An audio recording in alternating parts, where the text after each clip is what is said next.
Selamat pagi Bapak Ibu semuanya, live footer yang saya sayangi dan saya cintai, kembali ketemu lagi hari ini bersama saya Dani.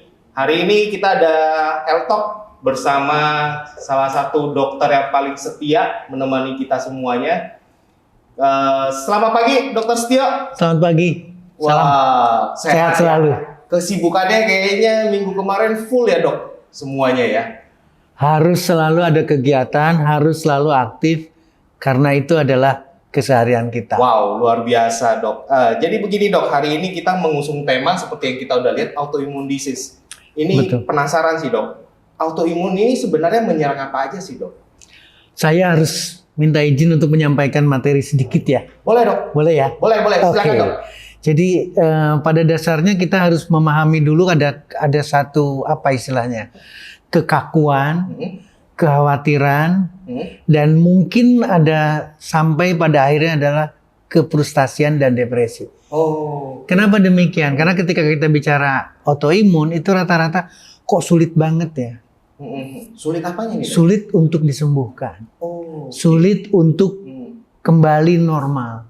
Mm-mm. Sehingga harus ada pertanyaan apakah autoimun itu bisa disembuhkan. Mm-mm. Ini yang harus kita siasati bareng-bareng. Padahal apapun kondisinya, sakit apapun termasuk autoimun itu adalah karena sistem dalam tubuh kita. Mm-mm. Satu sistem dalam tubuh kita yang mengalami suatu kelainan, mengalami gangguan, kalau bisa boleh dikatakan adalah gagal fungsi. Oh, gagal fungsi ya Dok? Gagal fungsi sebagai sistem pertahanan tubuh, sebagai imun sistem. Mm-mm. Nah ini yang harus kita siasati bareng-bareng. Jadi artinya apa? Berarti kita atau barang-barang ini kita harus betul-betul memahami dalam tubuh kita tuh ada sistem pertahanan tubuh, imun sistem. Dan komponennya atau bagiannya itu lengkap. Tuhan telah memberikan sesuatu yang luar biasa. Dari mulai apa sekarang kita bicara selaput lendir, kemudian tonsil, Ya. itu adalah bagian. Belum lagi nanti kelenjar limfenya, pembuluh getah beningnya, sampai ke organ intinya yaitu dalam bentuk spleen, itu adalah bagian dari perjalanan sistem pertahanan tubuh kita. Demikian juga dengan sel darah. Sel darah diproduksi oleh tulang. Berarti sumsum tulang juga berperan terhadap kondisi kekuatan seseorang, pertahanan. Oke, berarti meliputi semua lini. Jadi artinya adalah seluruh tubuh ternyata ada, termasuk usus buntu. Bukan, jadi autoimun ini bukan penyakit yang penyakit yang memang Aneh spesifik kan? ya? Spesifik. Jadi semua ya, Semua semua organ. betul. Jadi kalau boleh kita apa istilahnya ya, merenung lagi, tidak mungkin Tuhan itu salah memberikan satu sistem kok jadi sistem imun, tapi kok kenapa sekarang jadi sakit? Oh, oke. Kayaknya mungkin. pas banget ini sih Dok. Ada salah satu narasumber kita ini. Nah. Kebetulan beliau ini masih mungkin karena macet ya. Kita tahu lah Jakarta ini. Betul. Tiada kata lain kata macet dan Jadi juga kesibukan beliau. Mungkin nanti perjalanan kita akan kupas lebih dalam lagi pada beliau. Siap, betul. Jadi autoimun ini, proses diagnosis penyakit autoimun ini bagaimana sih Dok? Kalau dilihat dari pemeriksaannya berarti akan dilihat antibodi. Antibodi. Jadi ada pemeriksaan adalah ANA. Atau ANA itu adalah anti nuklir antibody. Diperiksa dulu. Pemeriksaan ini adalah laboratorium, berarti dia akan menilai ada tidak antibody yang dalam tanda petik nih seolah-olah selingkuh. Kenapa selingkuh? Karena antibody pada dasarnya kan harus melawan musuh. Ya. Ini melawan diri sendiri. Oh. Melawan komponen. Nah, angka itulah tes ANA inilah yang akan didasarkan bahwa seseorang terkena autoimun atau tidak. Kalau yang setahu saya, autoimun itu lebih condongnya kalau pemeriksaan lab tadi anti nuklir ya Dok ya. Itu lebih ke arah inflamasinya atau gimana Dok? Bukan, ke antibodinya. Oh, oke. Jadi sifat atau karakteristik antibodi itu disediakan sama tubuh kita, diproduksi oleh tubuh kita, mengantisipasi dan menyerang musuh.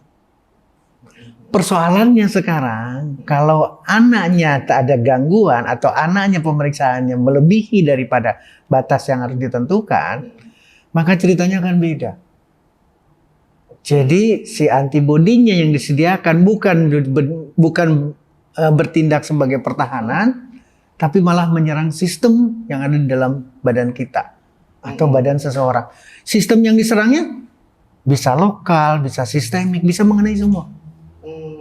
Oke. Ini yang jadi terjadi. Jadi artinya kita harus berpikir lagi, sistem pertahanan tubuh itu disediakan untuk kebaikan, pasti.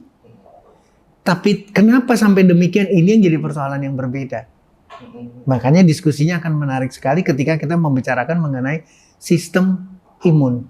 Harusnya sistem imun berjalan dengan baik, harusnya sempurna, memprotek badan kita, tapi kemudian terjadi kesalahan. Jadi kita harus mempunyai satu gambaran bahwa autoimun sama dengan sakit yang lain. Yang sakit sekarang adalah sistemnya. Ketika kardiovaskuler, kita bicarakan sistem kardiovaskuler, terjadi gangguan, maka sakitlah jantung dan seterusnya. Ini sekarang sistem pertahanan tubuh kita, sistem imun yang mengalami gangguan. Malfungsi, gagal fungsi. Nah itu yang harus kita bicarakan mengenai. Makanya jangan sampai ada pemikiran lagi, bisa nggak disembuhkan? Sulit nggak disembuhkan? Jadi pada dasarnya adalah, atau kita harus punya satu prinsip, semua bisa. Semua bisa ya dok ya? Prognosisnya jelek atau nanti seperti apa ke depannya, itu juga sama. Harus ada satu catatan, ada batasan, jangan sampai negatif. Pertanyaan ini dok, yang cukup menarik. Autoimun ini menyerang semua kalangan, maksudnya semua usia? Atau ada mungkin usia-usia tertentu itu mungkin lebih tinggi? Boleh dikatakan ada faktor. Jadi salah satunya adalah faktor usia. Contoh sekarang, seluruh organ mengalami satu penurunan ketika kita mulai masuk di usia. Usia lanjut lah katakanlah, pasti turun kan? Ya. Pertanyaan yang sama, apakah sistem pertahanan tubuh kita juga akan turun? Turun. Oh. Jadi resiko yang sama. Ya. Tapi jangan salah. Ada beberapa kondisi apalagi autoimun itu justru mengenai anak-anak kita, mengenai cucu-cucu kita. Jadi dari usia kecil itu sudah terbaca ada autoimun. Contoh adalah ketika bicara tipe 1 diabetes. Itu adalah anak kecil. Jadi baru usia berapapun sudah terdiagnosa bahwa ini sudah autoimun. Autoimun yang terkenanya adalah pankreasnya. Autoimun yang tidak memberikan satu nilai kepada seorang anak kecil atau sangat mengganggu anak kecil. Karena apa? Karena sistem insulinnya tidak terbentuk. Sehingga dia menderita tipe 1 diabetes pada anak-anak. Jadi kalau tadi pertanyaan mengenai siapa saja, semua. Tidak memandang usia. Tidak memandang usia, tidak memandang seksualitas, semua sama. Betul. Nah, yang menarik ini dok, saya ada baca artikel nih ya. Saya baca artikel ini cukup menggelitik. Katanya sinar matahari itu utama ya ternyata ya untuk imun tubuh juga ya. Nah, gimana itu ceritanya dok? Nah, di slide saya sebetulnya ada. Nanti kalau misalkan masih ada kesempatan kita bisa sampaikan. Jadi begini prinsipnya. Ketika kita tahu, apalagi kita punya pengalaman dengan COVID kemarin, semua diinstruksikan untuk berjemur. Yeah. Semua seolah-olah pada mengikuti bahwa ketika kita berjemur akan mendapatkan vitamin D. Setuju ya? Setuju. Dan semua melakukan yang sama. Itu cuma satu bagian kecil atau sebagian kecil dari vitamin D itu. Vitamin D akan terbentuk oleh tubuh karena tubuh itu terpapar oleh sinar matahari. Sinar matahari jauh lebih dahsyat dari itu. Dan ingat, sinar matahari diciptakan oleh Yang Maha Penyembuh. Berarti manfaatnya bukan sekedar vitamin D. Oke. Tulang kita akan diperbaiki karena kita terpapar matahari meskipun tidak langsung. Berat badan bisa dikurangi. Tekanan darah bisa diturunkan karena matahari, karena berjemur. Persendian diperbaiki. Berarti otomatis seluruh tubuh akan diperbaiki ketika terpapar matahari, bukan cuma vitamin D. Pertanyaan berikutnya sekarang, bagaimana dengan imun sistem, bagaimana dengan autoimun? Nah, hubungannya ini apa ini? Sama. Menarik sekali. Pada dasarnya adalah sama. Seseorang akan punya daya tahan ketika punya vitamin D yang aktif. Kan selalu kayak gitu kan. Ini dari pengalaman kita. Vitamin D yang aktif ini akan berfungsi untuk mempertahankan tubuh kita. Atau ketika kita balik lagi berbicaranya adalah ke sistem hormonal kita. Hormonal kita akan membantu kita menjalankan seluruh proses dalam tubuh kita yang berhubungan dengan hormon. Itu pun akan mempengaruhi tubuh kita. Dan berhubungan dengan sinar matahari lagi. Jadi kalau bicara dari makanan, dari lingkungan, artinya dari faktor luar di tubuh kita, baik matahari maupun makanan, sehubungan dengan pertahanan sistem, terutama adalah vitamin D, itu tidak akan terlepas. Jadi kalau misalkan kita mau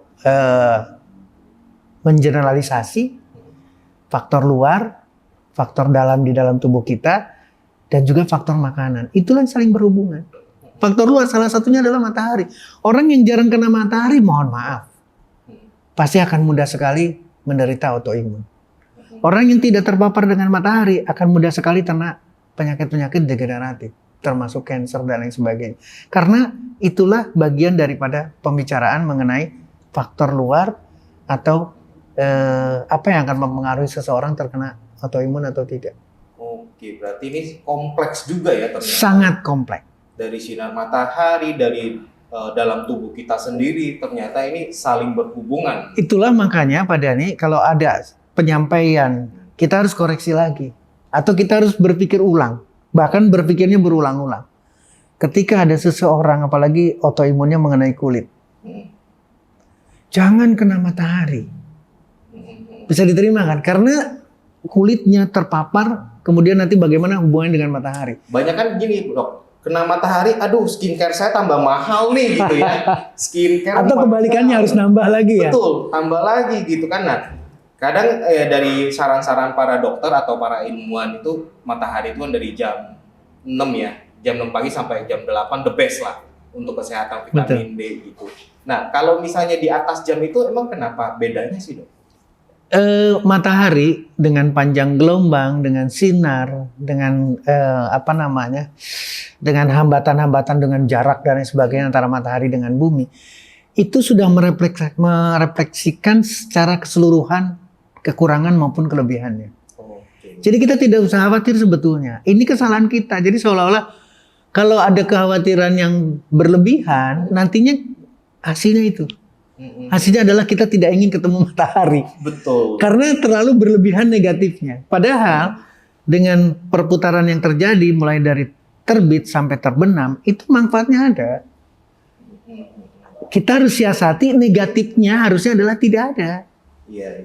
Jadi bukan berarti sekarang tadi dibicarakan jam 8 sampai jam 10 adalah the best. Iya. Terus kenapa matahari diterbitkan dari sebelum jam 8 sampai terus nanti terbenamnya lebih dari itu. Nah, kenapa nggak yang the best saja? Ternyata tidak. Tuhan telah memberikan aturan yang berbeda dengan pemikiran manusia. Manusia juga butuh sore. Manusia juga butuh tengah hari. Dan itu ada manfaatnya. Tabir yang sudah disediakan atau penghalang-penghalang yang disediakan secara alami itu akan menjaga manusia, akan menjaga makhluknya. Nggak bakalan terbakar, nggak bakalan sampai ada flek dan lain sebagainya. Itu sesuatu yang lain. Betul. Nah, balik lagi ke yang tadi karena kita udah mulai bicara di kulit. Ada orang yang kena misalkan skleroderma, autoimun dengan skleroderma. Terus kemudian ada lupus lagi mengenai permukaan kulit juga. Larangan tuh keras banget, tidak boleh ke matahari. Padahal seharusnya tidak. Pada saat itu memang betul dia kondisinya, inflamasinya, peradangannya berat. Tapi harusnya paparan matahari tetap dapat. Tinggal bertangga. Intensitasnya aja. Nah, mungkin sekarang dari awal 2 menit. Sama aja dengan tadi, katakanlah. Oke, sekarang karena lagi sakit, jam 8 sampai jam 10 aja ya. Yang jam 10 sampai sana jangan dulu. Betul. Karena terlalu terik. Itu setuju. Tapi dia tetap harus terpapar. Demikian juga dengan durasinya. Jangan 10 menit ya, 5 menit dulu aja. Jadi akan ada perbedaan kan. Betul. Perbedaan inilah yang akan memberikan kesempatan kepada individunya, kepada tubuhnya untuk menyesuaikan. Mengembalikan fungsi bahwa tubuhnya itu perlu paparan sinar matahari. Menarik sekali sih Dok pembicaraan kita. Amin. Luar biasa. Mungkin mau dilanjutin dulu ininya. Ini juga sama. Jadi harus kita pahami betul-betul sistem imun itu harus ada dan dalam tubuh kita itu sudah dilengkapi. Dari di mulut kita, di hidung kita, di anus kita, di wanita dengan segala komponen organ reproduksinya itu seluruh ada sistem. Tidak ada kekhawatiran. Seluruh tubuh sudah memberikan satu alarm tertentu. Nah, persoalannya adalah bagaimana tubuh itu bisa melawan. Tuhan telah menciptakan lagi, Tuhan telah mengadakan lagi, menyediakan betul-betul. Ini adalah satu sistem yang tidak bisa kita hindari. Ini sudah disediakan. akan langsung melawan berbagai kondisi musuh. Ya. Ada lagi yang harus kita memperoleh antibodi. Berarti harus diciptakan nih. Ini spesifik. Maka tubuh juga sudah mengadakan, disebut sebagai adaptive immunity. Sistem itu luar biasa. Barang yang tidak dikenal ditangkap dulu, berkenalan dulu. Oh, ternyata harus dilawan dengan A. Maka tubuh akan menyediakan antibiotik khusus untuk itu. Dulu kita bicara SARS. Ya. Tidak SARS-CoV-2. Dulu bicara virusnya beda antara SARS dengan SARS-CoV-2.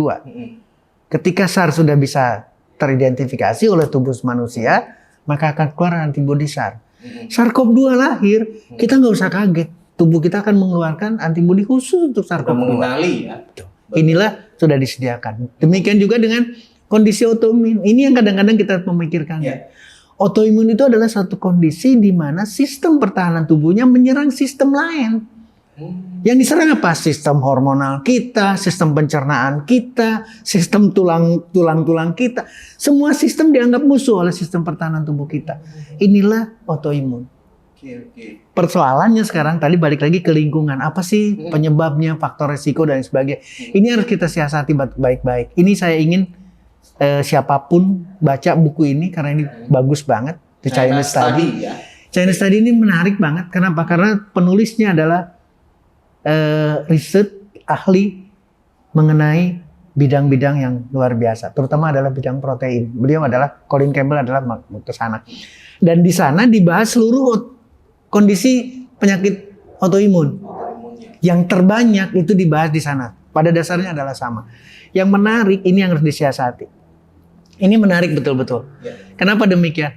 Kalau kita punya tekanan darah tinggi, atau kita punya kolesterol yang tinggi, resiko untuk terjadi penyakit jantung tuh di sini.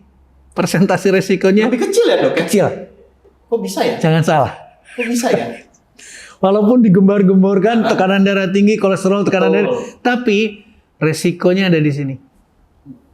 Sedangkan kalau kita merokok, ini resiko, faktor resiko. Merokok, maka resiko untuk kanker tinggi. Nggak ada debat lagi. Semua membicarakan sama. Betul. Tapi yang menarik, ketika ini yang aneh, ketika orang itu rajin minum susu sapi ya, kalau bayi mungkin susu formula, dan juga dengan genetik yang ada, artinya adalah dari keluarga dan sebagainya, ini resiko melejit banget tinggi. Pertanyaan ini, Dok, cukup sangat menggelikan sebenarnya. Ini yang sesuatu kita dari kecil dianjurkan minum susu. Betul. Sudah dewasa bahkan sudah dalam masih dianjurkan juga. Lansia gitu. Dianjurkan susu minum juga. Susu. Iya. Ternyata ini harus lihat grafiknya cukup tinggi tingkat resiko. Kenapa itu, Dok? Bahkan ini ilustrasinya adalah tipe 1 diabetes. Berarti yang tadi dibicarakan. Anak-anak. Oke. Anak usia lanjut atau anak dengan manusia yang sudah mulai berumur, itu resikonya sama. Sekarang pertanyaannya adalah, kenapa yang dibicarakan kok susu? Di sini dibicarakan, makanya saya ingetin lagi bukunya adalah The Chinese Study, penulisnya adalah Colin Campbell, dia adalah ahli protein. Jadi yang dibicarakan di sini adalah susu yang pasti mengandung protein. Tapi proteinnya bukan protein ASI. Bukan protein air susu ibu. Itu no debat. Nah, kalau itu no debat. Jadi anak kita, cucu kita itu ada ASI eksklusif. Yeah. Dia dapat dari mulai kolostrumnya sampai kemudian eksklusif. Mau berapa lama tergantung. Iya. Tapi ketika bicara susu formula adalah protein yang bukan ASI, bukan protein dari ibu. Bukan alami ya istilahnya. Bukan alami. Nah, hubungannya apa dengan autoimun? Autoimun nih, Dok. Ini yang menarik. Kebetulan nih, Dok. Ini narasumber kita udah nyampe. Oh, udah nyampe. Udah siap-siap Oke. ini, Dok. Siap. Kita masih ada ya 10 menit mungkin dandan dulu nih. Oke. Nah, kita bahas ini dulu nih. Nah, ini yang menarik. Ini adalah satu grafik yang menghubungkan antara seseorang yang rajin minum susu dengan angka kejadian autoimun. Penyakit autoimun. Dan ini adalah di berbagai negara. Makin tinggi konsumsinya, makin tinggi konsumsi susunya, susu sapinya, maka makin tinggi beresiko terkena autoimun. Mohon maaf, didebatkan atau tidak didebatkan, ini adalah data dan Colin Campbell bicara di sana. Oke, ini data ilmiah ya? Data ilmiah Data sekali. ilmiah. Wow. Ini satu. Jadi artinya ternyata makin tinggi kita rajin minum susu. Ya. Kalau tadi Pak Dani sudah menyampaikan, dok, ini usia lanjut kan dianjurkan juga susu. Betul. Karena untuk apa? Kalsium tulang. Nah, ini perdebatan yang cukup Pasti akan berhubungan dengan di sini. pasti ya. Jadi dari kecil sampai dewasa pun tetap sistem pertahanan tubuh kita tuh akan melihat ini protein apa. Oh, Ini musuh atau tidak. Kalau anak kecil wajar, betul. dia belum kenalan. Betul. Oh ini musuh dia tembak. Tapi kalau udah dewasa, harusnya kan sudah berkenalan banyak. Tapi kejadiannya tetap autoimun. Ini harus kita renungkan. Ya, saya ingin menceritakan anak kecil dulu. Ya. Anak kecil dapat susu formula. Jadi kita ganti nih sekarang. Dewasanya nggak bisa, bukan bicara susu formula, tapi susu kalsium dan lain sebagainya. Tapi kira-kira sama. Ketika masuk nih susu formula dalam pencernaan si bayi, itu tidak akan bisa dicerna secara sempurna. Ya. Kenapa? Karena bayi proteinnya bukan protein alami. Jadi ada fraksi, ada bagian protein yang tidak bisa dicerna. Maka dia akan ada di mana? Akan ada di tempat itu, di tempat pencernaan. Menggantung di sana, menempel di sana, kemudian sistem imun ngeliat itu apa? Itu bukan bagian dari tubuh kita karena protein. Maka diseranglah. Ada perlawanan jadinya. Perlawanan dari sistem tubuh karena melihat di sana ada benda asing. Wah, menarik pembahasannya. Maka diserang dan terjadilah kerusakan dari organ itu. Iya, iya. Ketika pencernaan berarti organ pencernaan, berarti akan terjadi gangguan fungsi dari pencernaan. Maka jeleklah pencernaan. Nah, yang menarik lagi, ini kalimat yang bagus banget di sini. Ternyata imun sistem ini kehilangan kemampuan untuk membedakan lagi. Karena sering, kok datang lagi ya protein itu, kok datang lagi. Jadi dia bingung, ini protein musuh atau protein tidak. Ketika dia melihat ada pankreas dan proteinnya ada di sana, pasti ya ada di pankreas, insulin dan sebagainya, pasti ada protein. Ternyata mirip antara protein yang menggantung di pencernaan dengan protein yang ada di pankreas. Maka diseranglah pankreas. Hasilnya adalah pankreas tidak bisa menghasilkan insulin. Terjadilah tipe 1 diabetes. Itu juga masih dikatakan sebagai autoimun. Autoimun, tipe 1 diabetes itu adalah autoimun. Oke. Inilah perjalanan si kecil. Yang notabene harusnya ASI-nya ASI eksklusif, tapi kemudian disertai juga dengan susu formula, susu dari sapi. Bagaimana dia bahasa? Sama prinsipnya. Kenapa dikatakan sama? Pencernaannya turun kemampuannya. Anak kecil pencernaannya belum sempurna, orang tua pencernaannya turun fungsinya karena usia. Apa mungkin karena perubahan gaya hidup juga ya, Dok? Pasti. Karena kan sekarang kita tahu lah ya, waktu itu sangat berharga. Betul. Akhirnya semua mungkin sebagian dari kita menganggap Ya. maunya instan. Ya kan? Belum lagi tuntutan pekerjaan, waktu pekerjaan yang memang cukup padat akhirnya mengambil stres segala macam Tambahan lagi. instan. Iya. Padahal kalau misalnya kita memerlukan waktu sedikit aja untuk kembali ke alam, menikmati yang herbal semua, artinya we have a better life. Kita punya kehidupan yang lebih Setuju. baik dan lebih sehat. Bahkan yang tergelitik di benak saya, kita maunya yang instan, kita beli mie instan. Tapi kita nggak Negatifnya lebih banyak. negatif lebih banyak dan juga bukan instan, kan kita perlu masak dulu dong. Butuh waktu Nggak lagi ada. seperti itu. Betul. Nah, konsep inilah yang memang tujuan hari ini kita ada Health Talk ini untuk mengedukasi teman-teman semuanya seperti itu. Dan kebetulan misteri guest kita, narasumber kita sudah hadir. Kita langsung panggilkan saja. Siap, Pak siap. Romi, silakan. Wah, luar biasa udah menyempatkan waktu. Terima kasih. Selamat pagi Pak Romi. Selamat Silakan, datang Pak Romi. silakan. Wow. Silakan Pak Romi. Ini Pak Romi ini adalah salah satu bos di Live ya, CEO Live. Nah, kebetulan Pak Romi ini juga memang salah satu menderita autoimun. Cuman autoimunnya ini berbeda yang kita bahas tadi, Dok. Betul. Makanya kan Bukan anak kecil ini dewasa. betul, betul. Makanya di awal kita membahas ini sebenarnya kalangan mana aja, umur apa, umur siapa aja dan menyerang sistem bagian mana aja seperti itu, Dok. Mungkin untuk lebih detailnya gitu ya, Pak Romi mungkin bisa menjelaskan. Seperti Boleh. itu. Silakan Pak Romi. Saya pengen tahu supaya nanti online atau tidak, Iya tuh. inline atau tidak ya. Oke. Apa yang dirasakan sama Pak Romi, apa yang boleh diceritakan kepada teman-teman yang lain.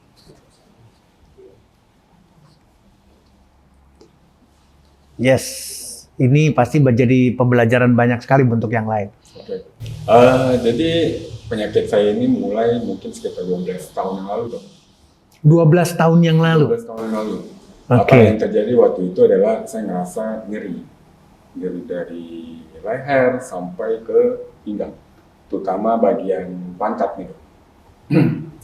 Jadi waktu itu saya merasakan nyeri itu nyeri sekali di bagian pinggul sini di bawah.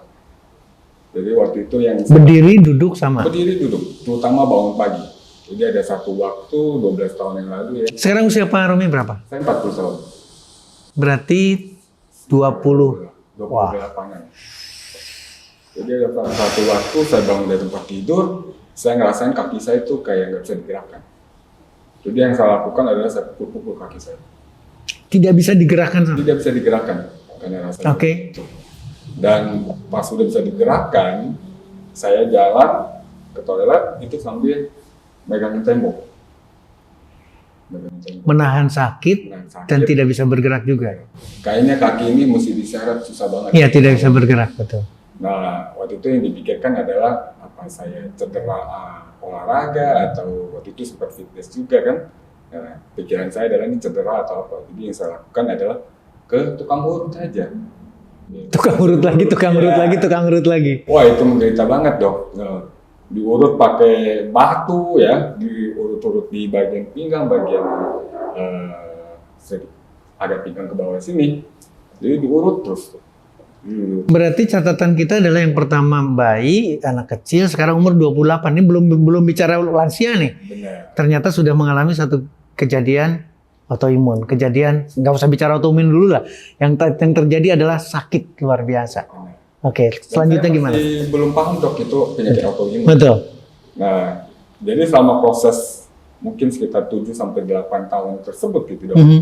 Ya, saya tuh bolak-balik ke dokter, konsultasi sampai ke dokter ahli tulang seperti apa, Mhm.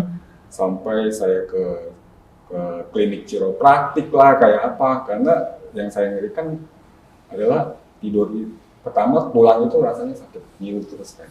Nah, jadi Ini penderitaan sampai yang saya- luar biasa. Sampai saya khawatir adalah tulang saya itu mungkin ada yang banyak terjadi adalah apa sih? Penyempitan apa ya, Saraf.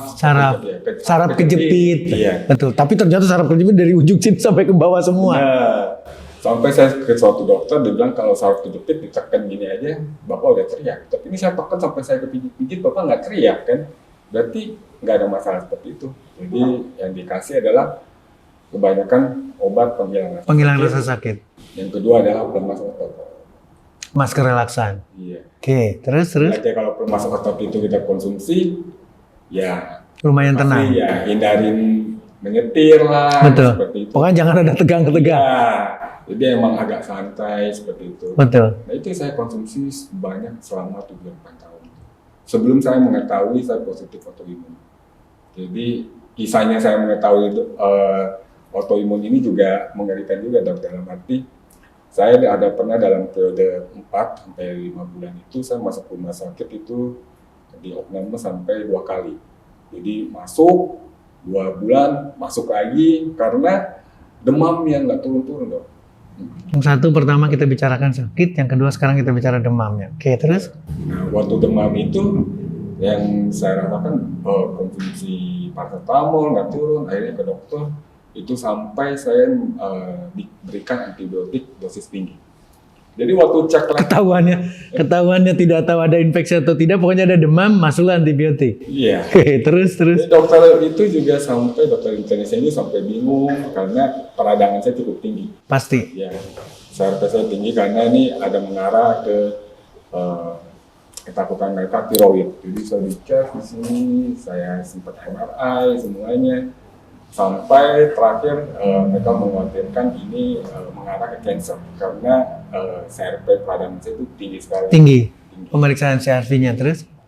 Nah waktu itu saya pikir ya udahlah ya mungkin ini nasib atau apa dengan peradaan setinggi itu, tapi nggak ada solusi. Tapi karena konsumsi diopname itu Berulang-ulang. iya berulang-ulang dan antibiotik dosis tinggi, Tinggi juga. ya antibiotiknya Suntikan. antibiotik bukan suntikan dok, pakai infus saya, Ya ampun. udah diinfus dan itu rasa nyeri kebakar kayak gitu. Pasti. Nah, Pasti. Saya bisa bayangkan itu. nah, waktu setelah turun ya udah saya jalanin seperti itu. Jadi selama 12 tahun sebelum saya mengetahui saya penyakit autoimun itu 7-8 tahun, kehidupan sehari-hari saya tuh ya, saya merasa tidur itu adalah kebiasaan atau lifestyle hidup yang menyiksa. Jadi itu selama 7-8 tahun itu, saya tuh tidur bisa jam 2, jam 3. Karena bagi saya itu tidur tidak menyenangkan. Dok. Orang bilang tidur itu istirahat ya, bagi saya tidur itu menyiksa. Kenapa? Waktu pagi-pagi itu badan rasa nyilu semua. Dok. Nah, jadi itu menyiksa saya. Jadi bagi Pasti saya itu. agak trauma kalau bicara tidur gitu kan. Dan saya bangun juga selalu pagi gitu. Selalu pagi gitu kan. Jadi saya ngerasa waktu bangun tidur dengan badan kaku, tidak fit seperti itu bagi saya agak menyiksa. Jadi kehidupan kualitas hidup saya. Jadi ketahuan persisnya kapan, Pak Romi? Sekitar 2019 saya baru. 2019 positif dengan autoimun. Iya.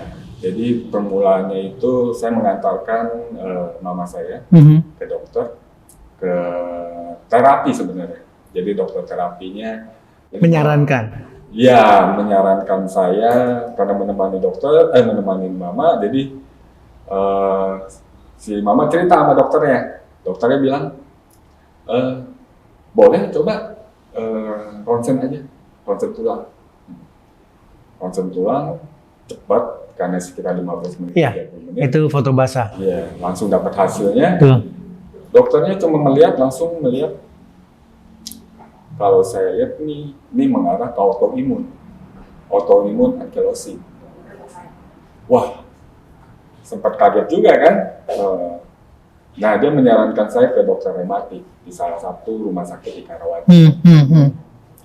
Akhirnya saya mengikuti saran dia. Jadi yang saya lakukan adalah saya MRI seluruh tubuh, saya melakukan pemeriksaan DNA, swab, sampai semua cek.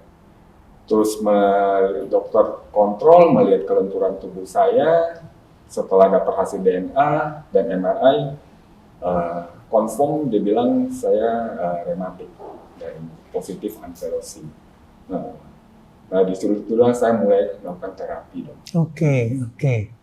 Jadi selama terapi itu yang saya rasakan adalah kualitas hidup saya membaik. Tetapi yang buruk dari terapi itu adalah Terapi artinya adalah fisioterapi ya? bukan fisioterapi dok. Fisioterapi ada, tapi terapi itu saya harus minum konsumsi obat painkiller cukup tinggi. Wow. Ini harus betul-betul disiasati dulu ya. Iya. Jadi waktu itu terapi saya lakukan adalah saya satu hari itu minum yang dosis 90 mg ini 2 kali. Setiap hari sampai 1 bulan. Jadi setiap yang saya lakukan sebelum saya kontrol lagi dengan dokter adalah saya melakukan Harus rutin seperti itu. Cek darah, hati, ginjal, semuanya. Itu kosnya lumayan tinggi kan, harus cek setiap bulan kan. Iya. Setelah cek, oke, dosis turunkan lagi. Jadi 1 hari 1 butir dan 1 hari 90 mg. Rutin 1 bulan, turunkan lagi sehari 2 kali. Turunkan lagi sehari 3 kali. Sampai selesai terapi itu Tiga hari sekali. 3 hari 2 hari sekali. Iya. Oke, terus. Sampai terakhir itu adalah kalau sakit baru minum obat penghilang rasa sakit ini dengan dosis tinggi. Nah dosis tinggi ini saya sempat tanya sama teman, sama sepupu saya juga dokter, dia bilang ini ya obat yang biasa dikonsumsikan kalau orang setelah operasi gigi. Pokoknya yang luar biasa sakitnya. Ya, setelah melahirkan, ibu melahirkan, nah itu biasa konsumsi dosis tinggi seperti ini. Betul. Tapi yang terjadi waktu saya minum dosis tinggi ini dok, CRP saya peradangan saya itu menurun jauh. Oke. Jadi menekan peradangan saya. Betul. Jadi waktu menekan peradangannya saya itu dok, saya merasakan kualitas hidup saya lebih baik. Saya tidur lebih nyenyak.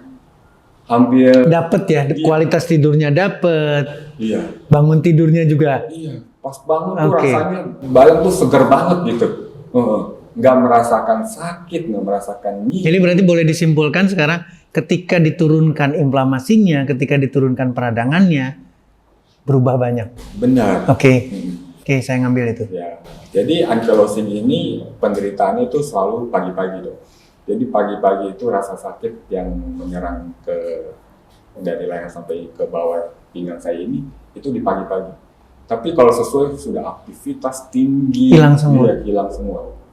Masuk lagi tidur, udah terbayang lagi. Nah, jadi dokter reumatik saya itu menyarankan aktivitasnya harus tetap bergerak terus ya, jangan terlalu banyak duduk tidur. Tapi kalau di persendian yang lain, di lutut, di tangan itu, Tidak. khusus lebih ke cervicalnya ya, lebih ke vertebrae-nya ya. Ya, makanya saya nengok tuh kurang maksimal dok. Nggak pernah nengok sampai bisa miring seperti Iya, iya. orang biasa. Terus juga tulang saya kan kalau di MRI itu hasilnya tuh lurus dok. Pada manusia umumnya kan bentuknya S. Ada S. Ya. Kalau Ada saya lekukan. tuh lurus. Oke. Lurus. Nah, itu yang menyebabkan. Jadi saya nggak boleh aktivitas dengan risiko tinggi ataupun terjatuh seperti itu, olahraga yang sampai Harus aktif tapi aktifnya dibatasi ya. Iya, benar. Harus aktif tapi aktifnya dibatasi. Wah. Lalu Pak Romi apa lagi yang dilakukan setelah itu? Jadi yang disarankan juga ya seperti dokter bilang fisioterapi ya. Jadi saya diajarkan oleh fisioterapi untuk melakukan Gerakan-gerakan yang terbatas. terbatas yang untuk Dan dikontrol sama fisioterapisnya. Iya. Jadi saya harus melatih kelenturan tubuh saya dengan baik. Jadi yang setiap saya lakukan sepanjang setiap tahun adalah setiap harinya saya harus olahraga stretching antara campuran kayak yoga sama pilates tersebut. Selalu seperti itu ya. Setiap pagi. Jadi kalau ada kolega atau teman kerja tuh hubungin saya pagi-pagi, pasti saya nggak ngangkat. Karena itu saya lagi menikmati apa ya, melenturkan tubuh dengan rasa sakit yang saya tekan. Luar biasa. Jadi saya harus meluangkan waktu kadang-kadang 30 menit sampai 1 jam Sebelum melakukan aktivitas apa-apa. dengan gerakan yang rutin. Jadi lebih baik saya nggak sarapan dok, daripada saya nggak stretching. Melakukan stretching. Karena dengan stretching sepanjang hari saya merasakan kualitas hidup lebih baik. Oke. Selain kalau misalnya kadang-kadang ketemu pekerjaan harus berdiskusi, duduk atau ngobrol lama. seperti Lama itu, betul. kadang-kadang ya saya masih sering konsumsi painkiller itu. Oke. Jadi kemana-mana saya Selalu bawa. bawa painkiller. In case terjadi sesuatu lebih tinggi rasa sakitnya konsumsi juga. Nah, sampai Terpaksa saya harus konsumsi juga ya? Iya, dok. Sampai keluar negeri saya bisa bawa 1 lempeng. Oke. Karena kan kalau keluar negeri kadang-kadang jeleknya adalah pagi-pagi ngeburu-buru, wah lupa stretching itu. Setelah itu ada perubahan apa lagi? Setelah itu apa yang dilakukan lagi untuk bisa katakanlah misalkan Pak Romi bisa menghindari painkiller, bisa menghindari yang lain, apa yang dilakukan sama? Sampai detik ke 7 bulan yang lalu saya tidak melakukan apa-apa. Karena menurut saya solusinya adalah painkiller tersebut. Dan setiap hari saya mesti stretching. Jadi yang saya lakukan adalah harus konsisten. Jadi mau nggak mau ya setiap hari menyemangatin diri harus stretching walaupun menyiksa. Jadi kadang-kadang stretching saya bisa lakukan. Awal-awalnya sih stretching itu menyiksa dong. Jadi berbagai gaya lentur-lentur itu saya harus Karena tidak terbiasa. bukan tidak terbiasa dok. 10-15 menit itu rasanya menyiksa. Tersiksa benar-benar. Tapi lewat dari 10-15 menit itu badan sudah mulai panas, wah gerakannya udah mulai enak. Dan saya merasakan tubuh saya ini fit ya, waktu saya selesai stretching. Tapi gila setelah selesai stretching, saya mesti kerja dengan duduk, atau duduk diam lama juga salah. Aktivitas terlalu tinggi juga salah dong. Karena waktu aktivitas terlalu tinggi jalan. Ini sakit. kayaknya harus dikembalikan ke Wadani nih ya. Benar kan? Kayaknya ini juga apa namanya audionya juga harus balik dulu nih Pak Dani. Ya. Pak Dani pasti menangkap sesuatu ya. Betul. Boleh dipakai dulu ya supaya itunya. Saya kira mungkin dari Pak Dani juga ada nih karena pembelajaran pertama adalah ternyata tidak hanya anak-anak, sekarang usia di 20-an sekian itu sudah terjadi autoimun. Ini Betul. jadi catatan penting, bukan bicara usia lanjut. Betul. Saya yakin Pak Dhani punya pendapat yang Wah, ini juga aneh, cukup aneh ya. Mungkin kita bisa lihat ya, yang slide yang udah saya siapkan di ya, bagian ini adalah slide punya Pak Pak Romi. Nah, biar nggak ada laboratorium. dusta di antara kita nih, Dok. Nah, ini Kan biasanya Ini yang menarik betul. Saya audiens, setuju kita mesti banget. tunjukin. Nah, ini. Nah, kenapa setiap orang yang kena autoimun, Dok, Ini ya. CRP-nya itu tinggi gitu loh. Ya. Nah, Betul. itu Ini yang kita bagaimana bicara. cara membacanya? Ini adalah pemeriksaan. Untungnya saya sudah menyebutkan Colin Campbell dan ahli protein. Jadi C reaktif protein ini menggambarkan yang tadi. Jadi kok hebat amat ya tubuh itu kok seperti orang yang reaktif banget. Oh, yang tadi kata dokter terjadi Antibody. perlawanan di Perlawanan. sana. Jadi C reaktif ini atau CRP ini protein yang bisa dibaca atau bisa menggambarkan ada aktivitas dalam tubuh kita. Kalau sudah bicara tinggi seperti ini pasti dikasih tanda dengan high. Ini berarti badan itu sangat reaktif banget. Betul. Jadi reaktifnya bisa dalam bentuk panas, reaktifnya dalam bentuk peradangan, dalam bentuk sakit itu menggambarkan yang sama. Oh, oke. Gitu.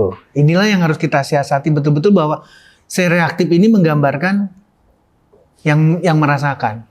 Oke. Nah, ini saya menarik sih, Dok. Saya melihat data medisnya Pak Romi. Betul. Itu inflamasinya mencapai 40-an. Yes. Itu Ini jauh di atas normal. Nah, konsekuensinya kalau misalnya tidak diobati, itu seperti apa sih, Dok? bisa dibayangkan sekarang. Tadi baru disebutkan sama Pak Romi adalah rasa sakit yang pertama, ya. Kemudian panas, demam. Padahal tanda peradangan itu ada 5. Dan yang terakhir yang paling bikin kecewa banget. Panas, kemudian sakit, kemerahan, bengkak. Ini yang terakhir yang paling parah. Fungsiolesa. Apa itu fungsiolesa? Nggak berfungsi. Nggak berfungsi apa bagian organnya kah? Nah, Ini tadi sudah disampaikan lagi satu gambaran dari Pak Romi. Saya nggak bisa nengok maksimal loh. Itu berarti udah malfungsi atau disfungsi atau fungsiolesa. Sama dengan sekarang, lihat lagi tadi MRI atau nggak usah MRI lah, foto ronsen. Orang lain ada S-nya bentuknya dari leher nih, dari leher tuh ada berbentuk gitu. Betul. Tapi punya Pak Romi lurus. Lurusnya ini adalah abnormal. Lurusnya ini berarti tidak berfungsi dengan baik. Pergerakan, makanya ketika fisioterapi, ketika latihan, ketika stressing dan lain sebagainya, untuk melawan itu semua. Jadi balik lagi, bagaimana pemeriksaan C-reaktif, bagaimana pemeriksaan antibodi, bagaimana pemeriksaan autoimun, itu menggambarkan apa yang terjadi. Hasil akhirnya, mohon maaf, autoimun banyak yang menghasilkan orang tidak bisa melakukan banyak kegiatan. Oke. Jadi sedemikian seriusnya. Malfunction. Betul. Oke. Karena peradangannya tidak ditekan. Nah, ada yang menarik. Ya, itu yang paling perlu. Dari hasil medis beliau, ini kan saya lihat ya. Saya coba melihat dan mempelajari, ini kok unik. Uniknya dalam arti gini, dari tingkat inflamasi yang tinggi, terus dan juga informasi Pak Romi tadi 7 bulan yang lalu itu sudah berhenti mengkonsumsi yang namanya painkiller. Paling tidak cuma dibawa doang. Nah, paling tidak cuma dibawa. Ternyata, Dok, setelah saya kilik-kilik, rahasianya ini beliau mengkonsumsi yang namanya nikositamid. Nikotinamid. Nah, Oke. nikotinamid. Sorry, maaf. Karena terlalu excited gitu ya, Dok ya. Nah, nikositamid ini pokoknya saya ingin nanyakan, itu sebenarnya apa sih, Dok? Oke, saya harus ke mana saya membicarakannya? Nah, karena kalau misalnya saya googling sedikit itu kan dari profesor di Harvard, David Sinclair. Nah, setelah saya pelajari ini kok menarik. Saya menarik daripada saya berasumsi, mendingan saya nanya yang lebih jelas nih, Dok. Sebetulnya pada dasarnya sama. Jadi kita harus berpikirnya tuh begini. Ketika kita bicara nikotinamid, dia akan sangat-sangat mempengaruhi mitokondria. Mitokondria itu ada di dalam sel. Sel itu berarti sel seluruh tubuh, termasuk sel tulang belakang kita.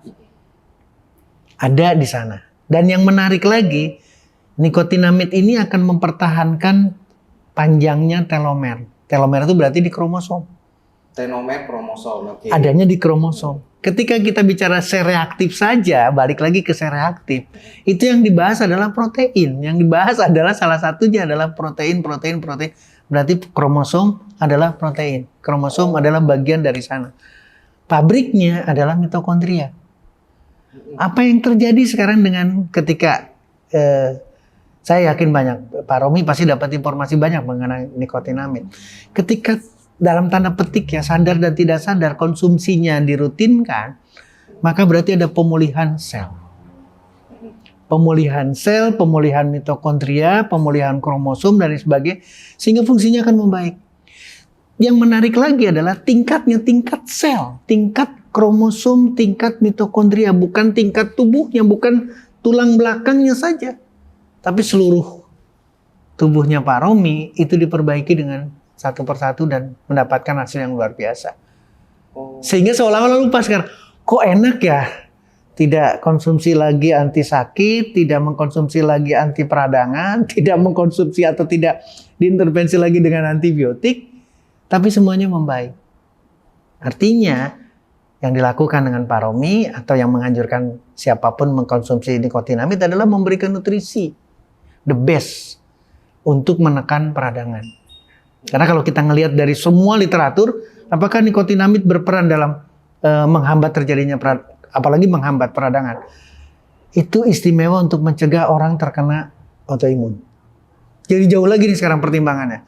Yang satu Pak Romi sudah mendapatkan hasil, penekanan peradangannya jauh luar biasa. Satu pihak lagi, nikotinamid akan membatasi orang untuk atau membatasi sel untuk mengeluarkan materi-materi atau mediator untuk menyebabkan inflamasi, bayangkan. Kalau itu dihambat, nggak ada peradangan dalam tubuh seseorang. Berarti orang itu nggak ada CRP. CRP ini menggambarkan peradangan yang terus-terusan.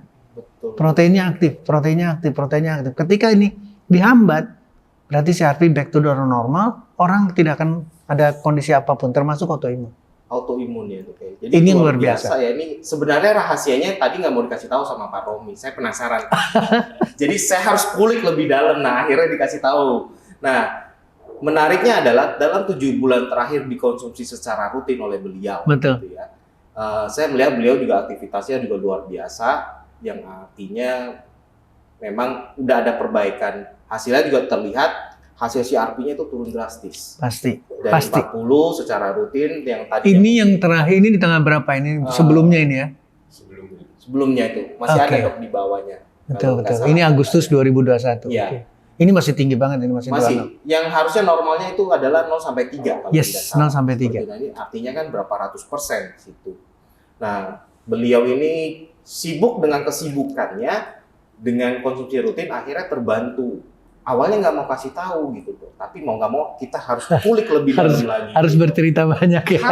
Kita harus kulik. Nah, bagaimana sih istilahnya dengan konsumsi ini nikotinamid ini secara rutin? Apakah dampaknya terhadap kesehatan kita ke depannya seperti apa? Dan tentunya ya kita harus menanyakan ini, Pak, biar teman-teman semuanya yang menonton ini mendapatkan manfaatnya. Seperti itu sih, Dok. Sebetulnya ketika bicara nutrisi, sama halnya dengan, mohon maaf, kita selalu terbiasa dengan, atau kita selalu diajarkan dengan makanan sehat.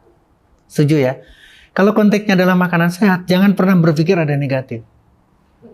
Jadi makin sering dan rutin menggunakan itu atau mengkonsumsi itu, nggak ada bicara efek samping di sana. Sama sekali tidak ada keraguan di sana. Efek samping tidak ada, justru kebalikannya. Manfaatkan nutrisi yang baik ini, manfaatkan nikotinamid ini untuk prevensinya, untuk pencegahan. Pencegahan di berbagai apa sih, kenapa saya sedemikian semangat menyampaikan ini? Karena satu hal, seluruh kondisi sakit itu pasti ada peradangan.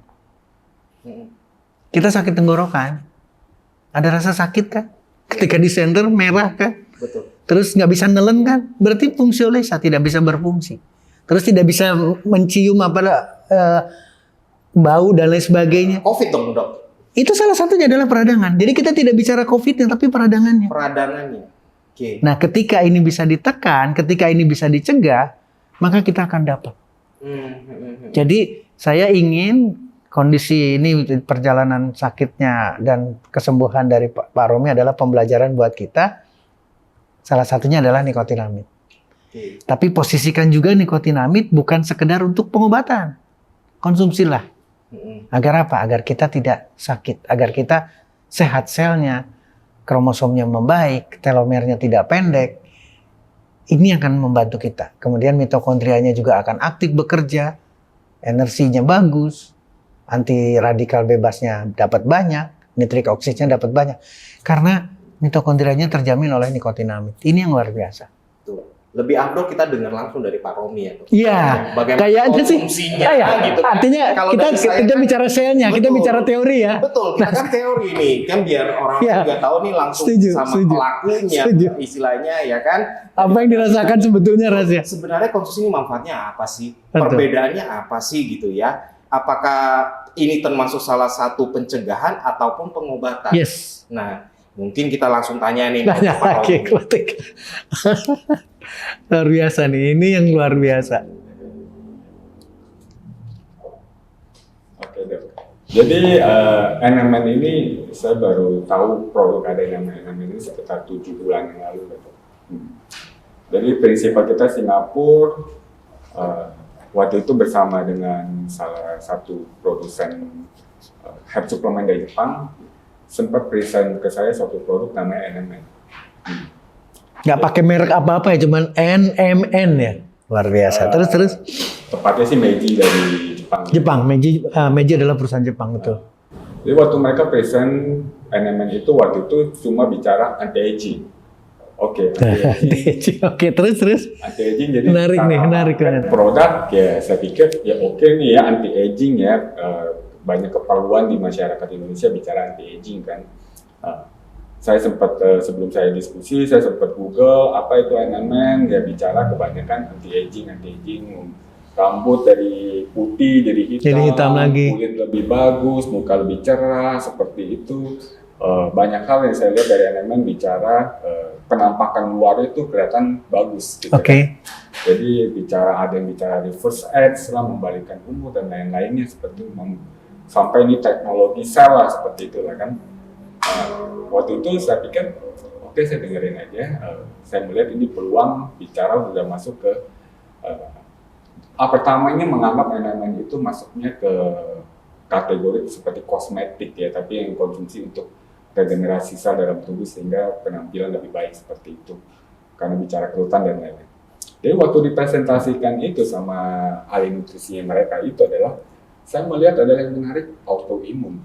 Nah, kok NMN bisa buat autoimun? Oke, ini rahasianya ada di Iya. situ. Pintu masuknya itu berarti ya. Terus anti-inflamasi. Oke. Nah, itu yang saya dengar, wah, ini beneran nih seperti ini.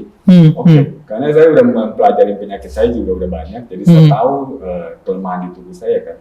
Jadi yang saya lakukan waktu itu, oke, ini produk benar atau tidaknya, kan testimoni di luar sudah banyak bicara anti-aging. Oke, karena saya tidak mudah percaya terhadap suatu produk. Nggak semudah itu. Nggak semudah itu. Jadi yang saya lakukan adalah saya beli banyak terhadap produsen yang dari Jepang itu, produk NMN ini, saya mau lihat benar atau enggak nih NMN itu efektif bicara autoimun Oke. anti-inflamasi kan. Jadi saya pesan, saya konsumsi. Yang saya rasakan adalah di awal 3 hari pertama saya konsumsi adalah saya ngerasakan kok malam nggak capek ya. Karena salah satu penyakit ankylosing itu adalah mudah capek dong. Oke. Jadi mudah capek. Jadi saya tuh kalau bicara sama orang tuh ya sehari itu cukup 2-3 jam. Setelah itu saya udah nggak punya energi lagi untuk bicara. Otak masih bisa kerja dok, tapi badan ini nggak mendukung untuk bicara bisa lebih baik gitu kan. Jadi saya lakukan setiap hari itu kalau bicara itu sama orang itu cuma paling 2-3 jam, habis itu saya stop gitu karena badan udah capek banget. Udah capek banget. Jadi waktu saya minum NMN pertama kali yang saya rasakan selama 3 hari kok tubuh fit banget ya. Dan setelah saya rasain 1 bulan, yang saya rasakan adalah selama 1 bulan itu saya nggak minum yang namanya painkiller itu 1 butir pun. Wow.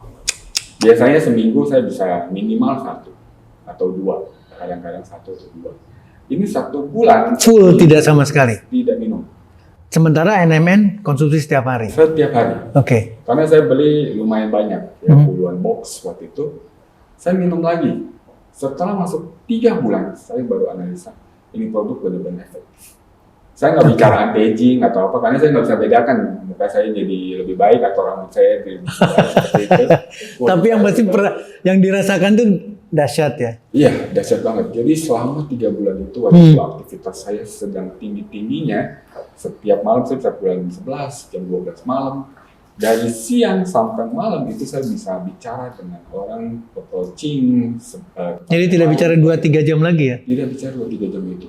Dan saya tidak merasakan nyeri dari pinggang sampai kaki. Sama sekali nggak ada? Tidak ada.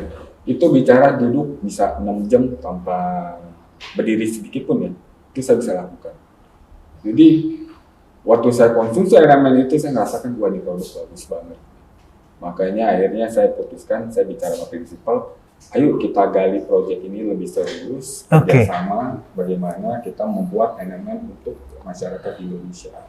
Pak Romi pada saat itu memilih nggak dari Meiji atau dari Jepang itu memang betul-betul yang direkomend atau memang akhirnya belajar dicari Google terus kemudian memilih NMN mana yang dipilih, yang dikonsumsi? Jadi waktu itu adalah kita memikirkan adalah sebenarnya dari Meiji. Jadi saya sempat searching NMN, Meiji, NMN seperti itu bagaimana. Jadi NMN Meiji yang saya konsumsi itu masih belum pure dong. Kalau masih ada campuran Q10, masih ada campuran ingredient lain. Itu, saya paham sekarang. Akhirnya saya bilang, yang bagus ini sebenarnya NMN ya. Yang lainnya itu Q10 bicara untuk kecantikan kulit dan lain-lain kan. Saya bilang, kenapa kita nggak buat NMN yang pure? Karena bicara kemurnian adalah NMN ini harus yang paling utama. Akhirnya saya minta prinsipal kita, tolong produce kerjasama dengan prinsipal lagi yang pabrik di Jepang, gimana membuat satu produk NMN dari Live Foods dengan kemurnian yang tinggi, bicara hanya kita NMN aja, dengan kemurnian yang sangat baik dan kualitas terbaik. Akhirnya terciptalah NMN dari Live Foods ini bicara NMN pure 6.000 mg dan 12.000 mg. Murni betul-betul ya. Benar-benar murni. Jadi artinya adalah yang kita harus punya satu pemikiran adalah ketika kita bicara nikotinamid, NMN berarti kemurnian harus menjadi nomor 1. Yes, dong. Karena NMN ini kalau dilihat di pasaran, di marketplace seperti itu, ada yang murah tuh. Ada yang murah. Karena NMN ini mungkin dikenal sebelum mungkin dokter tahu lah, NMN ini adalah sebuah fermentasi dari vitamin B3. Betul. Jadi banyak yang menyamarkan NMN ini dengan vitamin B3. Jadi mereka sebenarnya menjual vitamin B3, tapi tulis NMN. Betul. Nah, makanya waktu dicek sebenarnya kadar NMN itu jadi rendahnya vitamin B3 kan. Betul. Nah, kalau Live Foods ini mempresentasikan adalah kemurniannya dari 100%. Dan ini sudah dicek, kita masukkan ke lab, karena saya harus fair dengan prinsipal yang kita juga. Saya bilang, kita masukkan ke lab yang benar-benar tidak boleh ada dusta di antara ya. Benar. Jadi kita boleh ada dusta di antara. Kita masak di Singapura untuk itu pasti kredibel. Kredibel kan. Nah, kita cek kemurniannya itu murni 100%. Nah, itu yang kita cek. Dan saya sudah mengkonsumsi sampel ini mungkin sekitar 1 bulan dan saya lihat efeknya itu lebih baik daripada yang saya konsumsi sebelumnya. Walaupun sebelumnya sudah 3 bulan ya. Iya. Ini dikoreksi dengan 1 bulan saja karena kemurniannya jauh lebih istimewa. Benar dong. Ya, kenapa saya bilang lebih baik ya? Karena ini bicara pure. Baik. Bicara kemurnian. Jadi nggak campur Q10 ataupun yang lainnya. Jadi saya bilang produk ini benar-benar bagus. Jadi benar-benar hasil ini juga menggambarkan ya penurunan yang luar biasa. Ada pemeriksaan terakhir nggak dari Pak Romi setelah konsumsi NMN? Saya sempat biasa tiap 3 bulan sekali saya kontrol pemeriksaan ya. Pemeriksaan. Terakhir itu saya cek peradangan saya di angka 6. Wow. Signifikan. Jadi dari sekian ratusan kali lipat sampai tinggal 6. Berarti itu dahsyat. Ya, walaupun dari biaya rujukan masih kurang. Masih tetap tinggi dibandingkan dengan normal, tapi kondisi sebelumnya ini aja 45 di kapan ini? 25 November 21 aja 45, bayangkan. Kalau sekarang dengan 1 bulan terus kemudian mengalami penurunan 6 luar biasa. Oke. Rekor paling rendah saya itu adalah waktu konsumsi painkiller itu di angka 10 CRP. Painkiller dan anti peradangan ya. Itu pun saya konsumsi mesti rutin sehari 2 kali seperti itu. Nah, waktu saya konsumsi NMN ini kan bicara produknya herbal, dan ini sebenarnya sebuah produk fermentasi. NMN kan. Bioteknologi. Iya, jadi secara untuk tubuh saya itu saya merasa lebih safety dan lebih aman karena produk herbal kan. Jadi yang namanya gangguan fungsi hati, gangguan fungsi ginjal, kedepannya ini saya bisa hindarkan untuk mungkin di masa tua. 100%, saya setuju banget. Nah ini menurut saya ini suatu rekomendasi bicara produk painkiller yang beredar obat kimikal. Ya dari sisi saya dok, nggak bicara anti aging, walaupun banyak orang yang konsumsi seperti ini merasakan anti agingnya. Tapi dari sisi saya yang penderita autoimun, ankylosis ini adalah anti peradangan yang luar biasa. Sekali. Betul, saya setuju banget. Anti peradangan luar biasa. Jadi artinya adalah, berarti kalau boleh saya ngambil satu kesimpulan, nikotinamid sebagai asam amino, nikotinamid sebagai protein, hasil satu fermentasi bioteknologi akan sangat bermanfaat bukan hanya sekedar di autoimun. Tapi di seluruh kondisi sakit yang notabene pasti disertai dengan peradangan, maka nikotinamid akan sangat berarti sekali. Setuju. Kayak lucu ya, maksudnya kadang-kadang kita pikir ini bicara anti-aging, ternyata manfaat ini nggak cuma bicara anti-aging, tapi lebih luas lagi. Karena saya tahu, saya sempat Google NMN ini bukan teknologi nanoteknologi, tapi udah masuk ke teknologi sel. Ya, jadi ini sangat luar biasa sekali gitu kan. Hal-hal yang saya khawatirkan dalam hidup ini dengan penyakit saya tahu penyakit saya ini nggak bisa disembuhkan, ya karena udah kerusakan seperti ini kan. Tapi yang saya bisa lakukan adalah memperbaiki kualitas hidup saya. Ya umur kan masih cukup nih, masih bisa 1,5 sampai 2 kali lipat lagi ya dok. Amin. Jadi jangan sampai kita menikmati masa tua ini dengan penyakit kita. Dengan kualitas hidupnya kita juga harus baik ya. Harus baik, betul. Setuju banget. Tapi kalau kita menikmati kualitas hidup kita yang menggunakan produk-produk kimikal, ya saya rasa mungkin saya bisa nikmati cuma 5-10 tahun aja. Setelah itu mungkin kerusakan-kerusakan yang lain terjadi akibat dari produk kimikal tersebut. Nah, ini yang menurut saya akumulasi komplikasi, akumulasi efek samping, betul. Ini mungkin suatu solusi produk, nggak bicara anti-aging, tapi bicara berbagai banyak macam manfaatnya. Ini yang saya sharingkan tentang NMN dari Revolusi. Nah, luar biasa nih. Ini tugas lagi sama Pak Dhani. Pak Dhani dengan saya sekarang punya tugas nih. Bagaimana NMN, bagaimana kondisi sosialisasi dan pembicaraan yang lainnya. Jadi agak seru nih dok ya. Pasti seru banget nih. Saya melihat kalau boleh kita simpulkan, kondisinya Pak Romi ini boleh dibilang sudah terjadi kerusakan pada DNA. Betul ya dok ya? Betul. Nah, akhirnya menyebabkan terjadinya autoimun ini. Nah, seperti yang kata Pak Romi juga bilang bahwa autoimun ini harus hidup berdamai dengan autoimun, dengan sakitnya beliau ini. Nah, pertanyaannya dok, sebenarnya NMN ini seperti apa sih dok? Biar masyarakat luas juga tahu, teman-teman yang di luar sana juga tahu bagaimana sebenarnya ini boleh dibilang sebagai suplemen kah? Atau istilahnya booster kah? Atau apapun istilahnya, karena kan buat orang awam ini kan banyak ya istilah-istilah yang berkembang di luar sana lah, termasuk dari manfaatnya. Betul. Ada yang kalau misalnya kita mau ngarahin kecantikan, anti-aging loh, kulit halus loh, seperti itu ya. Ada yang, nah ini bagaimana sih? Sebetulnya bahasa itu adalah bahasa marketing semua.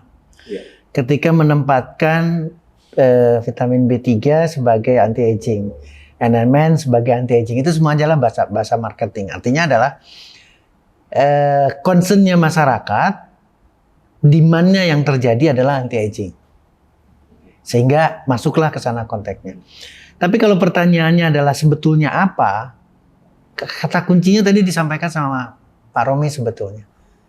Proses fermentasi. Kalau sudah berarti proses fermentasi adalah proses itu bisa dilakukan secara alami oleh tubuh kita. Dari mana? Dari makanan. Jadi konteks antara nikotinamid dengan makanan keseharian kita harusnya ini sejajar nih. Kenapa? Karena harus mengikuti proses fermentasi di dalam tubuh kita. Nah, sekarang ada makanan yang sudah difermentasi, itulah nikotinamid. Sekarang mau digabungkan, nah ini makanan sehari-hari kita harus difermentasi oleh tubuh kita, maka akan masuk. Contoh sederhana, ketika kita makan tempe, ketika kita makan ikan, di sana ada protein. Nggak bisa diambil protein itu kalau tidak difermentasi dalam tubuh kita. Nah, sekarang dengan teknologi, dengan bioteknologi, fermentasinya juga bukan fermentasi di perut kita, ada proses yang terjadi di sana, keluarlah asam amino dengan nama nikotinamid. Artinya apa? Berarti dia ready untuk dipakai, untuk berperan. Inilah bedanya ketika berbicara. Apa sekarang mau bicaranya? Suplemen, bicaranya booster dan lain sebagainya. Tapi tidak serta-merta siap. Makanya nggak seneng kata-kata dari Pak Romi. Ini lebih dari nano loh. Paham ya? Kalau nano bicaranya adalah penyerapan karena partikelnya kecil. Pertanyaan berikutnya, dia ready nggak? Belum tentu. Tapi kalau udah fermentasi, dia udah dalam bentuk asam amino, dalam bentuk NMN, ini udah ready. Sekarang untuk apa keperluannya? Baru bicara marketing. Saya ingin menjual ini untuk sebagai anti-aging. Terjual, Pak. Karena dia nutrisi, karena dia makanan, karena dia protein, karena dia asam amino yang ready. Ketika berhadapan dengan kondisi sakit, orang ini diabetes. NMN masuk, Pak. Boleh dibilang nggak dok, NMN ini sebagai makanan untuk sel? Sel. Atau regenerasi? Mana yang lebih tepat sih dok? Sel itu harus melakukan regenerasi. Ya. Kalau sel itu tidak dikasih makan, bagaimana regenerasi terjadi? Bahasa yang harus disiasatinya ke sana. Sel ini harus diberikan nutrisi dulu, baru dia akan melakukan regenerasi. Jadi balik lagi sekarang, ready atau tidak makanan selnya? Paham ya? Jadi kalimat yang harus jadi ini adalah satu catatan penting buat kita, pembelajaran buat kita. Pilihlah satu makanan sel, balik lagi, pilihlah satu makanan sel, tapi yang sudah ready untuk bekerja. Ketika di bagian sel itu ada mitokondria untuk menghasilkan energi kesembuhan, energi perawatan, energi quality of life, itu dicapai karena NMN. Wow, luar biasa sekali. Tapi kalau suplemennya yang berbeda, dia bicaranya adalah suplemen. Dia bicaranya menutrisi sel. Persoalannya siap atau tidak untuk langsung bekerja. Boleh dibilang NMN ini pasukan siap tempur gitu ya? Pada saat dikonsumsi langsung memberikan. Itu yang diceritakan. Coba bisa dibayangkan sekarang 3 bulan mengkonsumsi, dapat. Tapi ketika penggantiannya dengan NMN dalam tadi sudah dijelaskan, kemurnian dengan kemurnian yang tinggi kan beda ceritanya. Oke. Jadi kesimpulannya apa yang kita bisa dapetin hari ini, Dok? Dari satu pembahasan kita mengenai autoimun, kebetulan kita sudah datangkan narasumbernya, walaupun beliau dengan kesibukannya, dengan hubungan dengan nikotinamid ini bagaimana sih? Konklusinya yang bisa kita. Ya, saya ambil begini. Yang pertama adalah seperti yang tadi. Untungnya kita sudah dapat cerita banyak dari Pak Romi. Kefrustasian itu harus dibatasi. Dan dilakukan awalnya dengan keterpaksaan. Stressing aja terpaksa, bayangkan. Stressing aja terpaksa, ini harus jadi catatan buat kita. Jadi kita harus memberikan satu edukasi, kita empati kepada orang yang menderita autoimun, apapun autoimunnya. Karena variasinya banyak sekali. Tapi tidak sampai dibatas di sana. Ayo kita lakukan awali dengan keterpaksaan, effortnya memang beda, tapi NMN. Artinya adalah ada alat nih, tadi bicara juga, aduh dok yang namanya fisioterapi itu nggak enak banget. Nah sekarang ada alat atau ada apa sekarang mau bicaranya, mau disebut nutrisi the best, nutrisi sel dan lain sebagainya, tapi kita sudah punya nikotinamid dan tingkat kemurniannya. Ketika ini menyatukan NMN, tingkat kemurnian, kemudian aktivitas, dan psikisnya juga dia mau untuk memperbaiki quality of life-nya, maka itu akan didapatkan. Seru banget ya dok ya, pembahasan hari ini luar biasa narasumbernya, cuman sayang banget sih dok, waktu yang terbatas banget. Berarti ada sesi berikutnya. Akan ada sesi berikutnya, kita akan bahas lebih Nanti dalam, akan ada akan lebih sesi bahas berikutnya, dalam lagi siap. mengenai mungkin pembahasan yang lain gitu ya. Terima kasih Pak Romi atas waktu dan kesediaannya datang, dan juga terima kasih dok Sami-sami. atas waktunya, pembahasan ini luar biasa. Dan teman-teman semuanya saksikan kembali lagi Health Talk berikutnya bersama kami Live Root. Salam sehat.